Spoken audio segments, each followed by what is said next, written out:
Hello friends, in this video I am going to show you how you can easily disable or enable JavaScript in your Google Chrome in any PC. Either it could be a Windows 10 or Windows 11.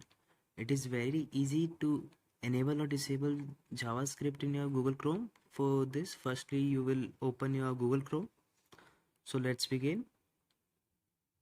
After opening Google Chrome, on the right top side you will see a three dot menu button. You have to click over that.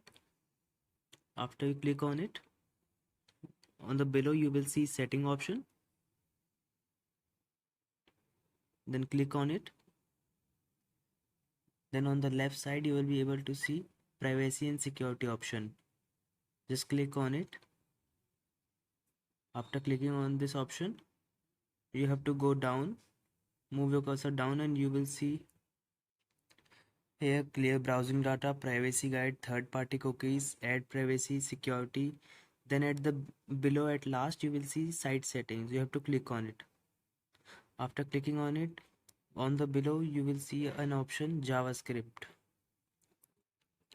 On the JavaScript you will see two options. Sites can be use JavaScript, don't allow sites to use JavaScript. You can choose any of the setting as per your choice. You are also able to see that you can add website who can use JavaScript and also add website who cannot use JavaScript. It is very easy. Hope you like this video and your problem is solved. Thank you for watching this video.